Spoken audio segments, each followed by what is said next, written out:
Good morning to everyone joining us on Central Time and further west, and good afternoon to those who are joining us on the East Coast.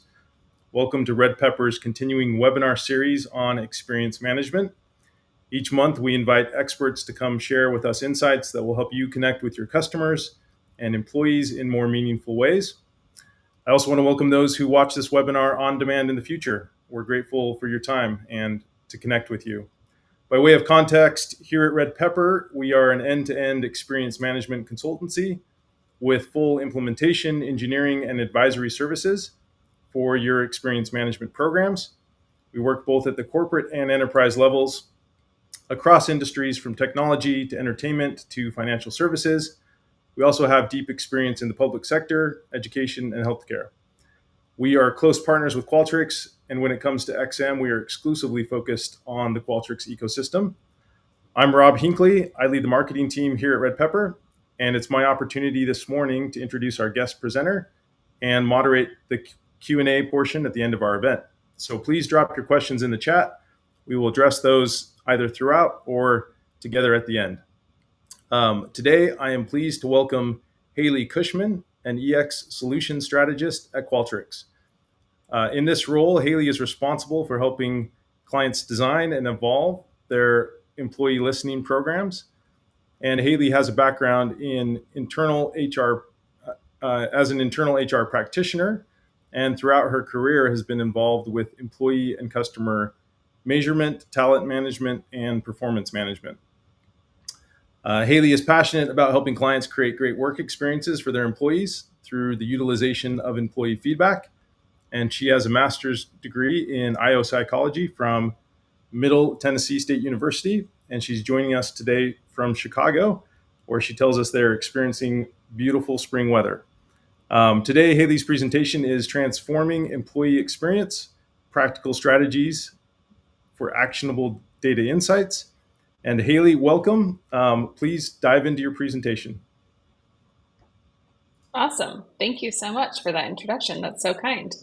Well, thanks everybody for being here today. I'm excited to talk about some of the things that I love to talk about every day. I am passionate about making sure that we are using feedback to create better experiences, and we'll talk about how that actually comes to life in a few different ways today. So I'll just go over my agenda real quickly here. We're going to talk a little bit about just the evolution of employee experience listening.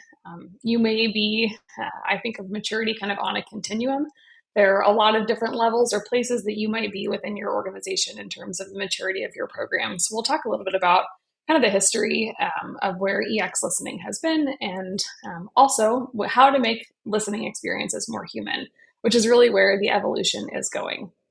We'll also talk about how to prioritize action, and specifically balanced action, which I'll get into more here in a little bit. But what that means is making sure that we're not only taking one type of action, but actually various types of action based off of the feedback. And then I always want some real ideas. I am that kind of person. So I have some pretty specific ideas on ways to get started. If these are some newer concepts to you, if maybe these are things you haven't thought about before, but would also love to crowdsource some of those ideas from the group here as well. I am all about a good brainstorm. So let's jump in. Okay, so as I talked about, what we have seen over the last, and it's been decades, that we have been measuring the employee experience. Historically, it's been more productivity focused or employee engagement. But what we're noticing now over the past few years is that experiences have become their own currency. And what I mean by that, not only in the employee experience realm, but across experience management, is that those organizations that focus on creating a great experience are disproportionately rewarded. And the opposite is true as well, is those who don't focus on creating a great experience are actually disproportionately punished. On the customer side, we know that people are more likely to talk about a negative experience than they are a positive experience. On the employee side, we've all probably been on social media and seen reviews of companies. There has never been more information available about organizations today than there has been in the past. And so employees know what they're into before they even step foot into an interview process or into your organization. And so we know that this is what employees are talking about. This is what matters. And those organizations who create great experiences what we're seeing are better outcomes, things like higher intent to stay, higher engagement, higher inclusion and belonging as well. And we'll again kind of talk about how we actually get there. But let's take a step back in the past, which might not be the too far past. Maybe this is your present, depending on the current state of your program. So when we think about employee listening, not a lot has changed for a long time. Again, this may be more immature than some of you are today in terms of your organizational programs. It may be exactly where you are. It may even be more mature than where you are today. But essentially, my point here is to say we have not seen a lot of progress happen in listening. I kind of like to say the engagement survey has gotten out of control. And what I mean by that is it has usually been the only time and place that we ask employees for feedback. But it's extremely organizationally driven and organizationally centric. And what I mean by that is that the organization determines the time, the place, the topics, the questions. It's not a two-way conversation. And it's usually very rigid. There's not a lot of options in terms of employees leading that conversation to talk about what they care about, unless it's represented on the survey itself. And I actually started my employee experience listening journey actually running a program with paper surveys. So having a paper survey picture up here is near and dear to my heart. So if that's where you are today, I understand. But even still, as we progressed with technology, there is still an opportunity for us to be thinking more broadly about actually understanding the employee experience in a much more human way, in a much more employee-centric way, than just a fully organizationally driven way. So I'm going to talk through this model of what it actually might look like to think more broadly about what employee listening can be. So you'll notice if you've spent any time in the customer experience world, some of this language might actually look a little bit familiar to you. And I'm going to propose here that this applies to the employee experience listening world as well. And so I'll walk through kind of each of these 4 points. But the purpose of this is to really talk about not only should we be administering different listening touch points differently, we should also be actioning and analyzing that data differently depending on the experience as well. So if you're in the camp of a lot of my customers, you might be living fully in that relational listening realm. Your program might be 100% made up of relational touch points. And what I mean by that are touch points that happen at a specific set point in time on maybe a specific cadence, and usually they go to the full organization. Those are great. There is a time and place for that. That's the foundation of your program. We get so many great insights from that. But my guess is that if you are being asked to evolve your listening program, you might hear a couple things like this. Your leaders might say, it takes so much work for us to even use the data that we have today. How could we possibly add more touch points? This is such a huge lift for our organization. We spend 6 months action planning. And while that might be true in some cases, and there are opportunities to speed that up, of course, that is often the hurdle of why it is so difficult to actually move programs forward, because that's the only perception that we have of what employee listening might be. And in that state, what we're usually doing is we are expecting leaders to create action plans. We are looking at that data at an organizational level. There are deep insights that we can get from an analytics perspective. But that is not the only way that we can and should be listening to our employees. So these other 3 are where we can start to actually balance that listening program across the board to make it more well-rounded and more human.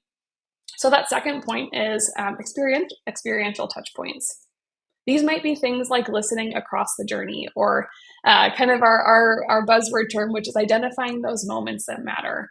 These are moments where they are highly emotional, highly influential in terms of whether our employees choose to stay with us or leave the organization. Those might be things like your onboarding journey, your exit experience, but also some things in the middle, like maybe getting promoted. How is the promotion experience? Coming back from leave, changing jobs, relocating where you live for your job as well. Listening throughout those moments where it's targeted to the folks who are going through that moment at a specific point in time. What I mean by how we're going to not only administer this touch point in a different way, but analyze and act, we think about the way that we want to use this data. It might not be that we need to send this data into a manager dashboard, for example. We're probably going to be looking at this at a COE level or at a process level, to help improve that process. It's also only going to the people who are going through that experience. And so this is actually one of my favorite ways to evolve a program, to go into that next step if you're only in that census view, in that relational bucket.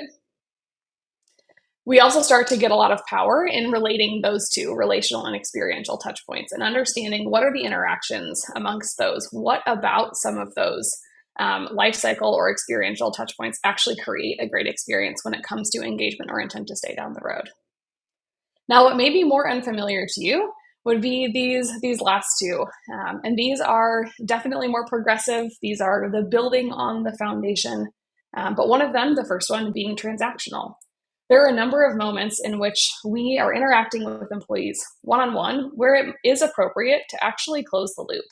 You think about times where maybe I've called into an internal call center, or I'm filing a ticket to our IT team or our internal HR help desk.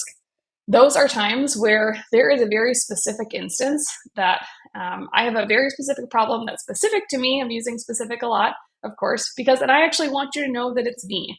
I'll give you an example is maybe I'm filing a ticket through our IT system that says, hey, I actually don't have my laptop and I'm doing that from my phone, let's say. I need my laptop to do my job. That's pretty important. I don't want you to know that it's somebody in the Chicago office who's missing that laptop. I want you to know that it's me, Haley Kushman. Here's my address. Please send that laptop right to my house. That's an appropriate moment to actually close the loop with an employee.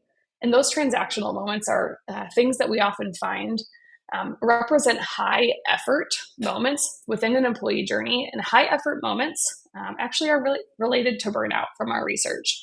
We find that employees who say that their work processes and technology that we give them to do their job, if it does not allow them to be productive, it is one of the highest predictors of burnout. So I love thinking about some of these moments. There are a number of these across the employee journey as we think about all of the interactions that we have with those, again, systems, tools, technologies that have an opportunity to gain feedback. And then the last bucket here is the passive bucket. And so this is the only, of course, the opposite of passive is active. This is the only non-active bucket. What we're finding is the largest group of data that exists within your organization today is likely passive data. Employees are having conversations about your organization in places where we're not asking about it, whether that's externally on things like social media or internally on things like Slack or Teams or your intranet potentially. And that data is often sitting there unused. One of the ways that we are seeing is becoming very important to understand and analyze this data is actually as a way to help combat survey fatigue. Maybe, for example, your organization has made a major announcement. The hot topic these days, and has continued to be a hot topic for the last couple of years, is return to office. I bet, and we have a couple examples of this actually, that employees have reacted very strongly to that announcement, and they're talking about it on internal channels. We don't even need to send a survey to understand what people's reactions are if we are actually analyzing some of the data that's available on public channels. And I say public because we are making sure that we are, again, it's not private information. This is public information that's available. And what in some of our latest research, we're actually finding that employees are more comfortable than we expected, and then personally than I expected, with their organizations analyzing data that is available in public forums. So again, like I said, Slack or Teams or your intranet. So that's kind of a lot of information, but hopefully you're seeing some ways to actually progress some of that forward. But I want to show an example of how we can actually bring this to life in a very specific touch point. So let's talk about maybe the opportunity around coming back to the office. And you may be in various stages of that. Maybe you're changing your policies as we speak. But what we know is that office design and office setup from the world of 2019 is often not conducive to the work that we're doing this year. So we might actually want to ask for feedback through the process. And rather than just sending a survey like this, what if we actually let the employees lead the conversation? And that might look like something like this, is within your offices, maybe you actually have a QR code and you're asking people to give feedback about something that's happening. And it's very specific to facilities. It's very specific to the physical space that they're operating in. This lets, again, employees lead that conversation. And one of the ways that we might do that is maybe even let them say that in their own words. We could have them record a video and say, hey, I am in one of the cubicles at work and I really need a quieter space because I'm used to working at my house, which is much quieter than working in the office and hearing my coworkers have their conversations on the side. I'd love some more quiet space in the office. And maybe even I'm recording the sound level on that, for example. You'll also notice in here that we're even asking employees to code the priority level. I might be okay waiting a month or a couple months to fix that because I know that that's going to be a bigger fix than saying the bathrooms aren't clean and I'd like that to be fixed this week. That's a higher priority, or something is broken. We're actually asking employees to lead that conversation. That helps us determine the action that we need to take in a much more tangible way than having to guess at how important something is to our employees. So I'll pause there with that example. I'd love to hear if there's any questions before I jump into the action piece. Haley, do you recommend creating public channels, for example, on Slack to capture those reactions, or does it need to be more organic? That's a good question. I would say that I think it needs to be more organic, but at the same time, I'm going to say it depends. The classic consultant answer, it depends. I actually think it needs to be a both and is the real answer. I think there needs to be probably more company-wide channels where you're making announcements, or it's department specific, or it's work stream specific that are going to get created probably by both a project team lead as well as maybe administrators within either IT or HR. Those are going to be channels that you're likely communicating wide scale announcements on. But there are also, like I said, some of those more project or team specific that are public, that are helpful to know about what's happening. So I'm going to say both and. Yeah, that's interesting. On your facilities management question there, on the QR code, how do you keep different departments from conflicting or overwhelming employees with these sorts of initiatives? Mm, that's a, that's a great question too. This is the golden question. And governance is the high level answer. But the more tactical answer is I think this needs to be there should be a cross functional committee on anybody who has the ability to send employee surveys and they meet on a regular basis. And regular can be up to you on what the cadence is for your organization, whether that's monthly, whether that's quarterly. But having some sort of view across the organization of how often we are interacting with employees is extremely helpful. And often what we find is that it's helpful to start more centralized first than to automatically go to decentralized. And then we slowly move to decentralized over time. If you're already in decentralized and you're starting there, I would say try to bring some more of that back to the center, especially for those bigger touch points, things like across the life cycle, so those experiential touch points. Because we want to make sure that we're not losing trust in the program where multiple teams are asking people the same thing. Yeah, that's fascinating. How do you capture all levels of the organization? Meaning, as you put together that cross-functional committee, is that just leaders? Is that just executives? Or do you reach down into the lower ranks of the organization as well? I think it can be more program owners. And so if I'm the one who's distributing surveys, if I have a license, which that gets into, some of the more complicated governance practices. But if I'm the one who's actually sending the surveys, then I think I'm on the committee. If it has to be leaders to start, you have to start somewhere. So don't let perfect be the enemy of good in this situation. And likely what you'll find is the more conversations you have with that cross-functional committee, you'll discover others that are sending surveys. That has happened with every customer that I do any sort of journey mapping exercise with, is as we start to map out the existing touch points, you discover more teams who are, it's the Wild West essentially, and they are going with whatever they want. So I would say start with kind of that core group that you know about, and then as you start to understand and learn of more people who are a part of it, bring them into the fold, no matter the level. That makes a lot of sense. Cool. Okay, great questions. So let's jump into action. I am a firm believer, and I don't think this is a spicy take by any means, but that anytime that we ask employees for feedback, we are essentially signing a social contract with them that says we are going to do something with this. That's also in the organization's best interest because we are asking people that we are paying to actually give feedback. They're taking time out of their day in order to improve their experience.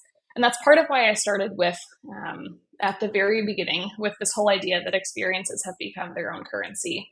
Because if we can make the shift into understanding and actually treating employee feedback as rather than a score to chase, or an idea to just put a number to just put up on a board somewhere or in a presentation somewhere, and actually use it as ideas to improve the way that we operate or the experiences that we're creating, that's where we actually start to see real change and increased trust in the program. We see more variance in the data even, and the reason why that's important is because it helps us prioritize. If you're seeing very uniform responses across the board, whether that's good or bad, so super inflated scores or super deflated scores, it's likely because there's been some loss of trust in the program.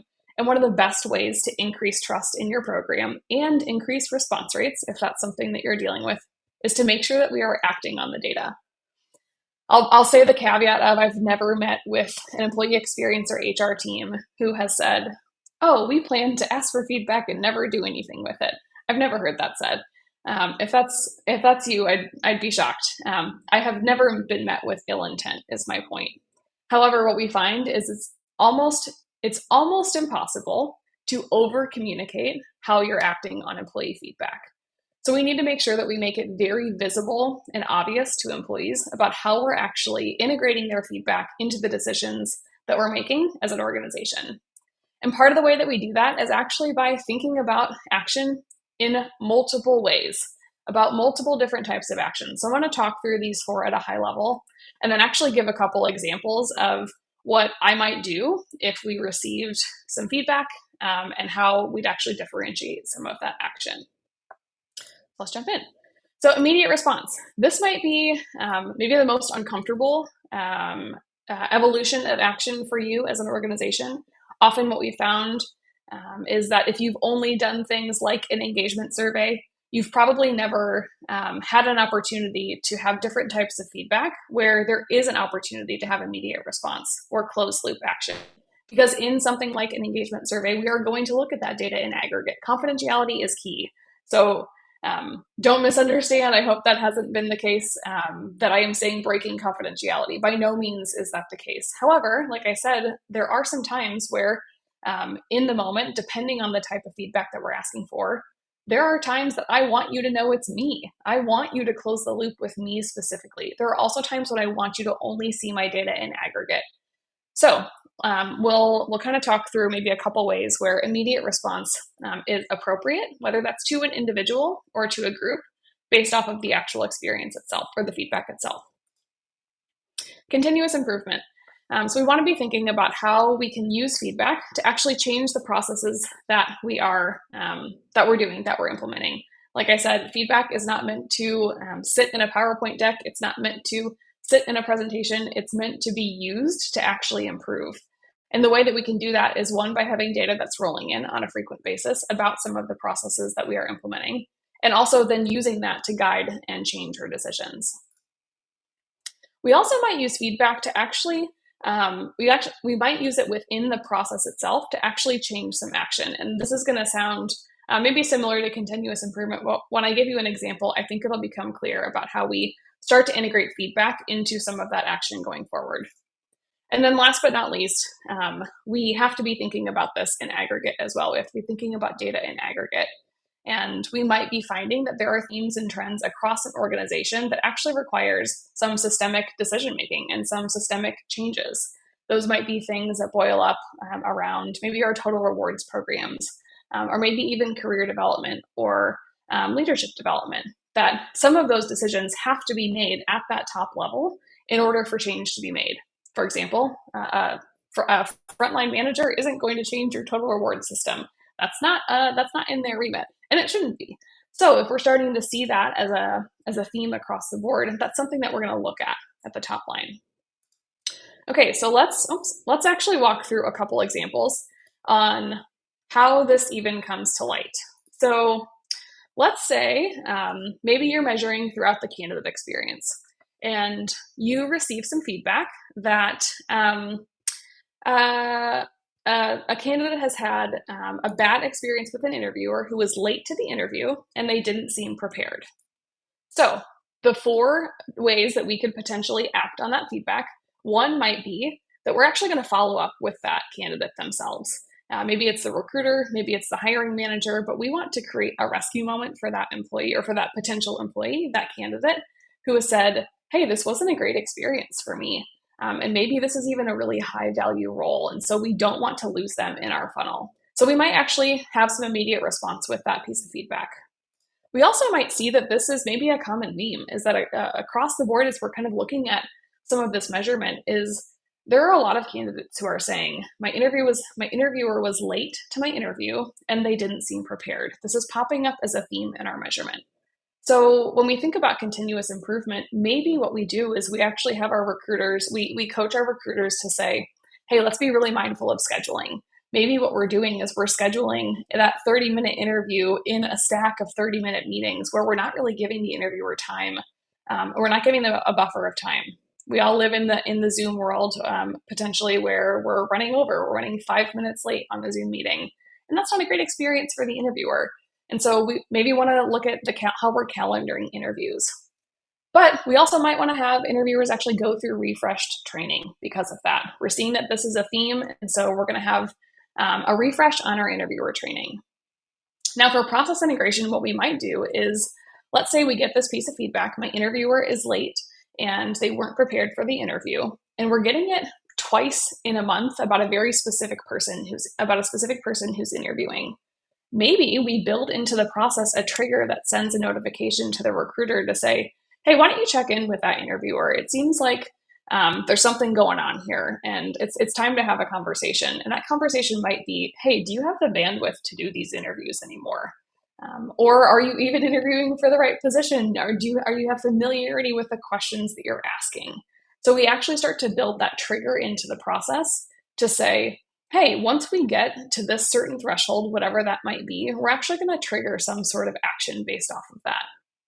And then at that strategic decision-making level, what we might see is that if this, again, continues to be a theme, that going forward, we actually broaden the pool of interviewers. Maybe we don't have enough people who are actually trained interviewers for our company. And we need to broaden it because we need to lighten the load on the people who are taking the most interviews right now. And maybe we need to assess our ATS and say, hey, are the questions that we have aligned to the positions that we're interviewing for the right ones? And is it making an interviewer seem unprepared when they're coming in and the questions maybe aren't aligned to the person that they're interviewing? So hopefully that's kind of bringing a little bit to light, but I also thought of one other one that might be a way that we can broaden our action as well. So let's say that I am trying to book travel on our travel and expense system, and I am getting an error, and I am continuously getting an error, and the system is not working for me. I might file a ticket that says, hey, I am getting errored out in my travel and expense system.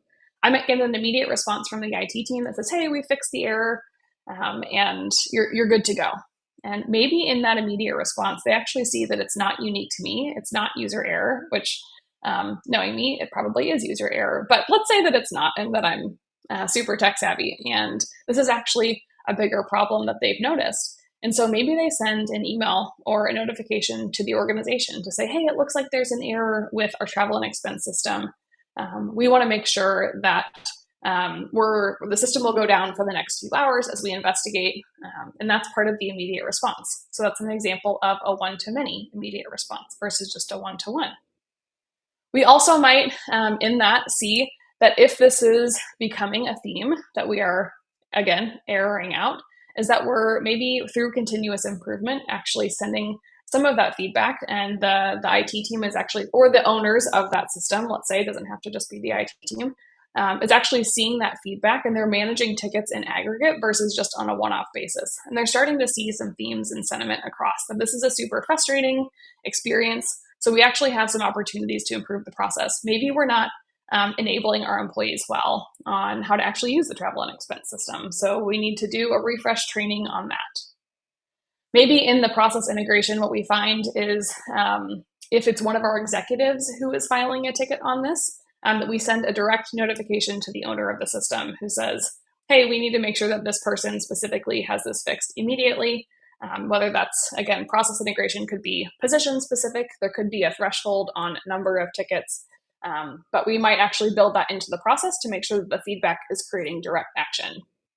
And then at the top level, maybe what we understand is that the system isn't the best system for us, and it seems to be erroring out, it seems to be difficult to use, and it's time for us to actually look at a new travel and expense system because it's not serving our organization in the way that we need it to. So I'll pause there, and before I get into some of the ideas to get started on evolving your listening program, I'd love to hear some questions on action specifically.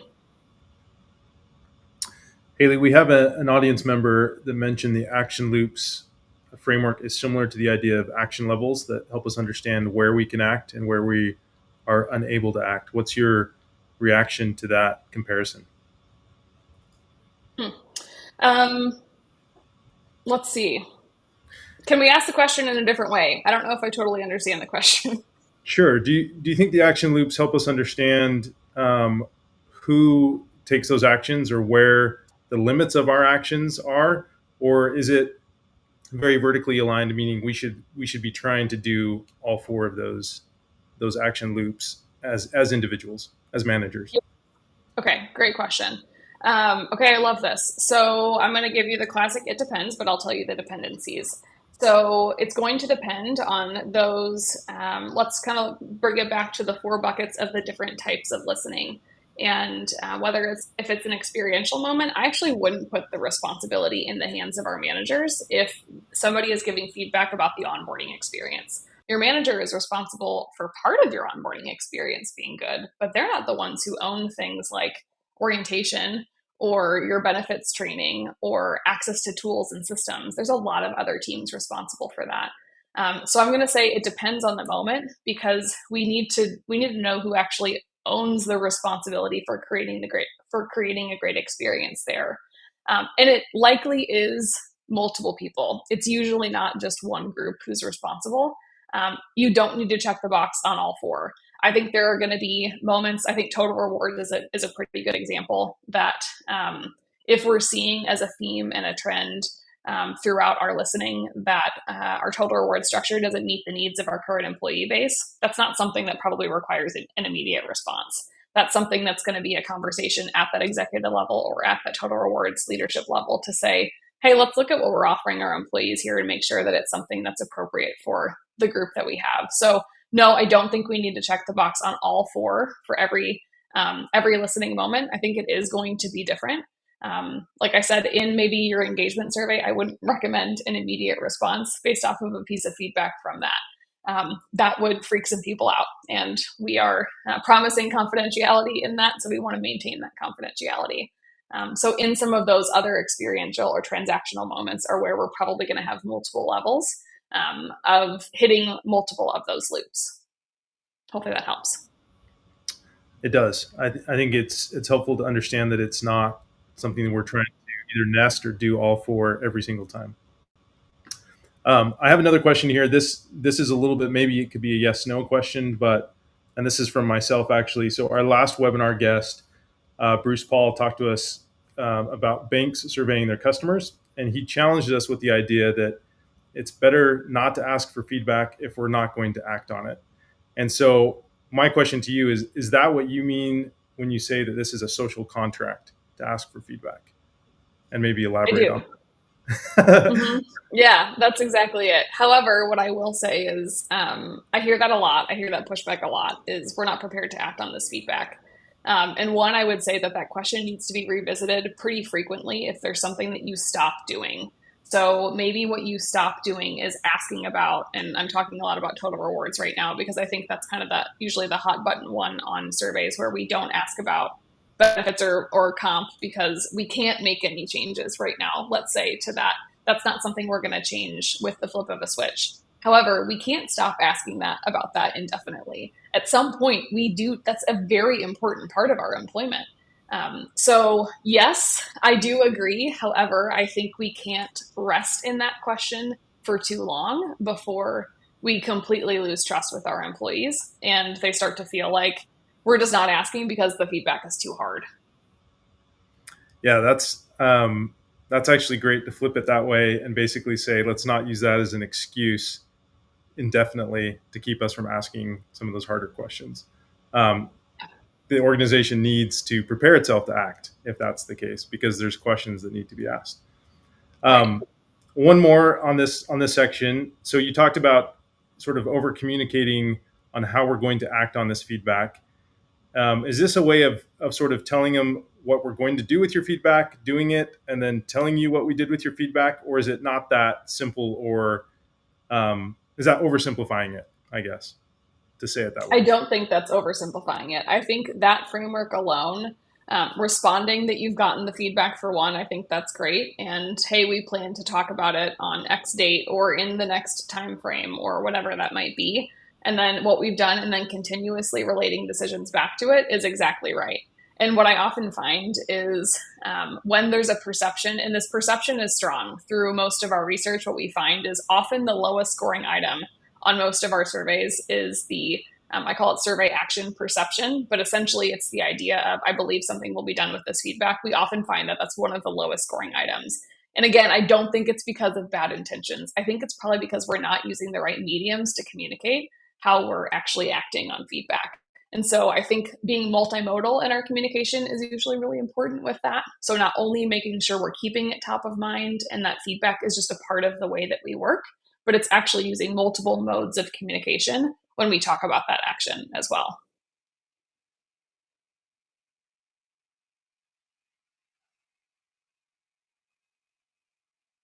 Oh, I think you're on mute. Or maybe it's I me. am. No, I am. Thank you. Okay. I think that's very helpful, Haley, to be multimodal in the way that we're communicating that back, and the idea that I like to, I'm not sure what phrase you use, but basically that we reference that as we're making decisions to say, remember that feedback that you shared with us. This is in part what's influencing this decision that we're making right now. I think that's great. I think we're ready to jump back into the deck. Awesome. All right. So I'm going to share just a couple ideas of how to get started. And the how to get started is about evolving your listening program or making it more human. And I'll have a couple tactical ideas here. So hopefully this kind of suits no matter where you are on the continuum of maturity. But first and foremost, if you are in the world of hey, we are doing an annual census once a year. We are maybe not even once a year, maybe it's less frequently than once a year. That still happens. I still meet with a lot of organizations who are in that world. What I would say to you is we are at an opportunity to refresh that measurement in and of itself and move it to annual. Definitely happy to send out some more information about the EX25 model, but I'll give kind of a high level of view of this. And this is our evolution on kind of the classic engagement survey. And the idea here being one, we're looking at more outcomes than just engagement. We noticed over the past few years that looking at engagement as the only outcome that we are trying to predict is just not enough.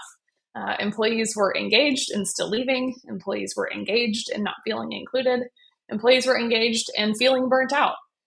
And so only looking at engagement, while it's still an extremely important and powerful measurement, is not the full picture. We also know that in and of themselves, outcomes, KPIs, are not actionable. And what I mean by that is I tell you when we ask the intent to stay question, I tell you my intent to stay is low. So I plan to leave very soon. That's helpful, that's directional, but it's not actionable. What you need to know is why. What's driving that for me? Is it my manager? Is it communication? Is it I don't feel like I have the authority and empowerment to do my job? I don't see career development opportunities here. You need to know that, which is where the drivers come into play. And so the 25, EX25, comes from the top 25 drivers there on the left that actually drive the employee experience. So what we've done with these items is refresh them to make sure that they reflect the world of work today, and have very strong benchmarks as well. Benchmarks are often very important for our customers. So I would say kind of first and foremost is if it's been a while since you've refreshed your relational or census measurement, it's time to refresh it. It's time to ask some questions in a different way and probably ask some different questions as well. So that's kind of my first suggestion at the top line. The next are a couple where I would look outside of just kind of that classic relational or census. Since I talked about multiple types of listening points, I think it's important to expand the ideas for action as well. So first and foremost, on the life cycle or experiential side, what I would say is it's probably time to refresh an existing life cycle touch point. So maybe you have been asking you've been asking the same questions throughout onboarding for a very long time or through the exit experience. And maybe it doesn't reflect the actual process or experience that your employees are going through. It's probably time to refresh that. Additionally, if you feel like you've done that pretty recently, maybe it's time to add a new lifecycle touch point. I talked about a couple principles in identifying moments that matter, but I'll just kind of name a couple others now. So think about moments that a large group of employees go through on a decently regular basis. So I talked about maybe getting promoted or changing jobs. That's something that a decent size group will go through. It's not limited to 1% of your employee population who's going to experience that moment. And also something I don't want to discount, something that's highly emotional. Coming back from leave is actually one of my kind of favorite adds to your listening program. That no matter what type of leave it is often a very emotional moment, and we often don't ask for experience about re-entering the workforce after a period of going on leave.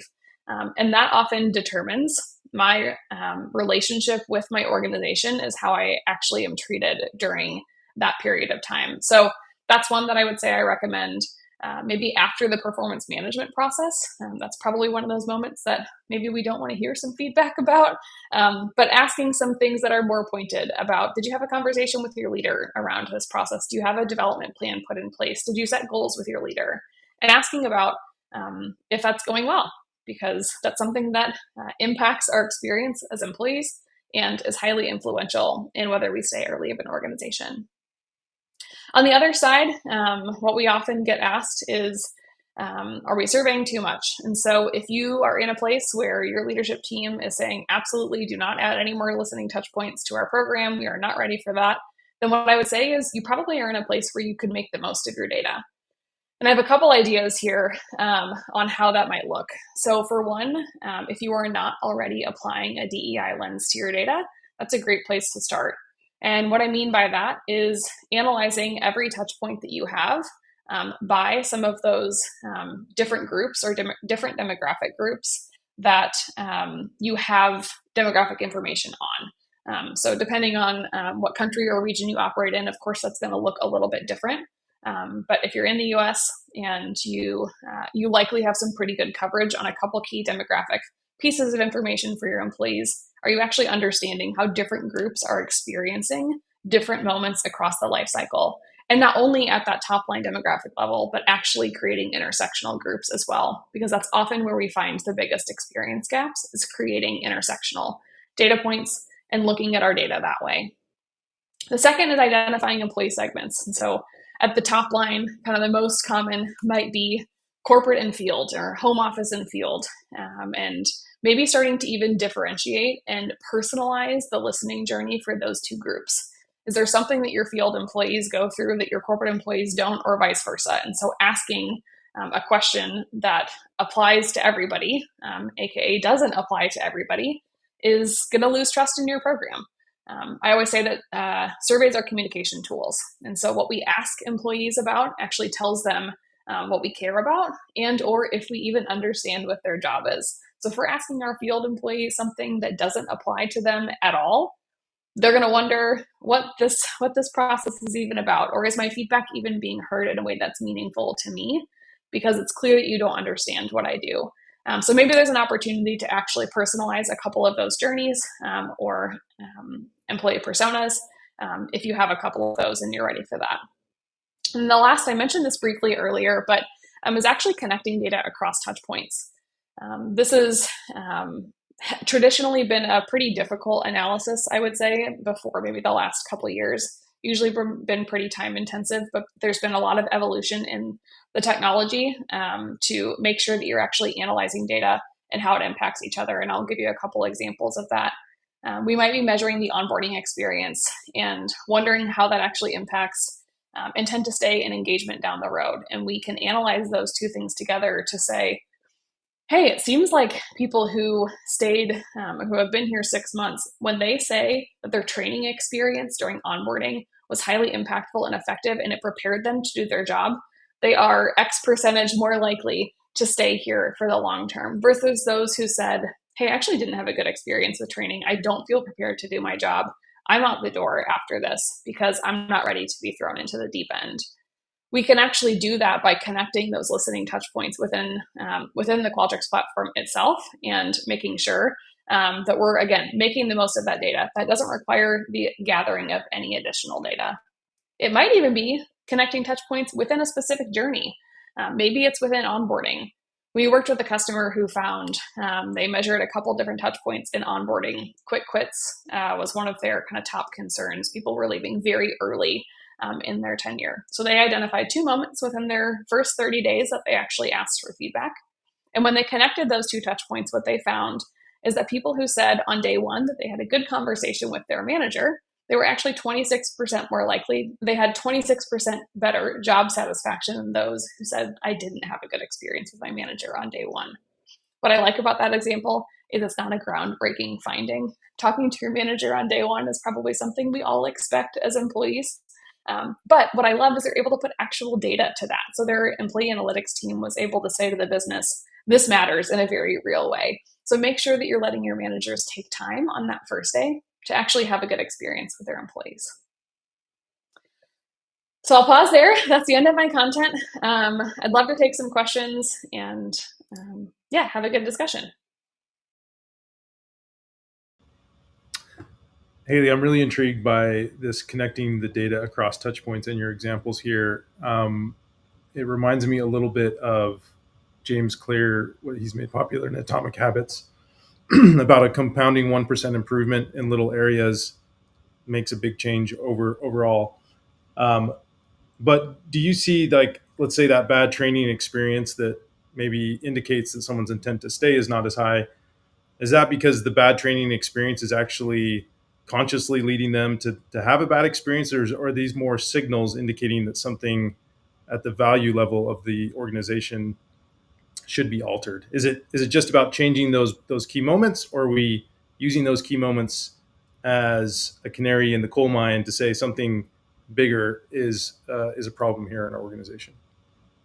So I think, and actually with this, I think it's both. And actually with this, that was a customer that we were actually looking at call center turnover specifically. And what they found is that the turnover that was before 6 months wasn't as meaningful. And what I mean by not as meaningful is people just weren't a good fit for the job. They didn't really want to work in a call center. And so we actually start to find that training feedback was for people who actually were likely to stay within the organization. And so it was meaningful to act on that information because they found that if they improved that for people, they were likely to stay a whole lot longer and they were actually a good fit for the job versus people before that were just not a great fit and working in the contact center wasn't for them. So I would say it's a little bit of both. You have to kind of find some of those needles in a haystack, I guess, as you could say, with that data. But it can actually serve both purposes. One other question from this last section, and then a few more broader questions. But you talked about identifying the employee segments, and that sort of reveals what we care about or what we may even know about an employee's job. Let's say a manager realizes that they don't know a lot about an employee segment. What sort of processes should they go about to start to identify that? Short of sending a survey to say, tell me a little bit more about what you actually do, or maybe that's the best way to engage. What are your thoughts there?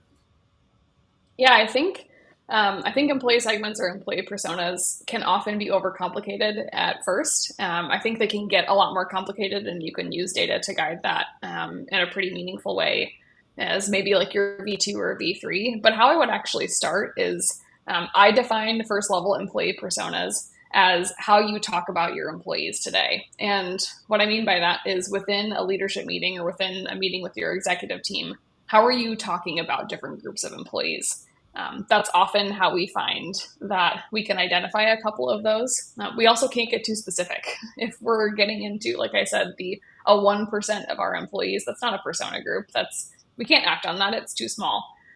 So I would say maybe that for you might be by shift, or maybe it's by location, or maybe it's by job function.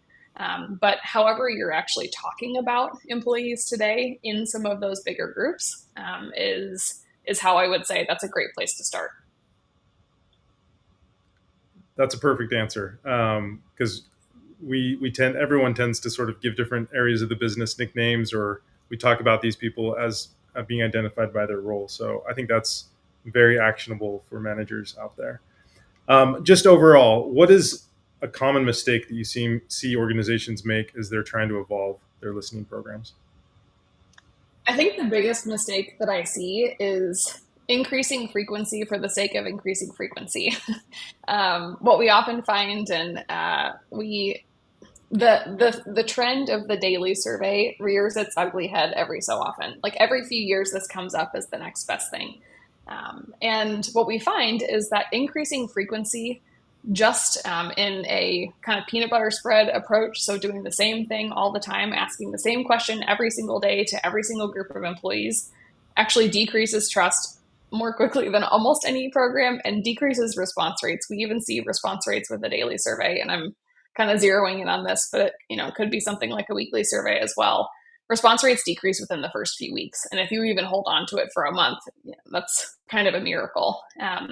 So I think that that's often what we find is that the first thought in terms of evolving listening or moving towards continuous listening means increasing frequency of the touch points that you already have versus saying, what are some of those key moments that we can actually interact with and interact with our employees in that are meaningful to them, and that it allows us to see data as a leadership team rolling in all the time, but we're only asking for feedback in the time that it makes sense. And I kind of like to think of it like I always equate it to getting out of an Uber or a Lyft. And if you ask me for feedback right after that experience, I'm going to give you great feedback. If you ask me for feedback about that a month later, I'm probably not going to have great feedback to give about that ride. And that's similar to some sort of experiential or transactional touch point is when we're asking employees for feedback as close to that moment as possible that they're experiencing. We get really great feedback, and we're not overwhelming them, and we're not creating survey fatigue by asking the same thing over and over again. Because in reality, in that daily survey world, what we find is that leaders get overwhelmed and they feel like they can't act on the information fast enough. And in reality, we as an organization can't act on it fast enough anyway. So I think this leads us to, let's make this the final question then.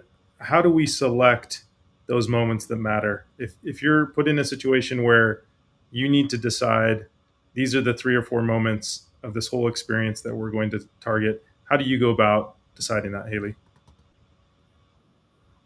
Well, a couple principles that I've kind of talked about throughout are, identifying those highly emotional moments, making sure that it's not too niche, that very few people are going through it.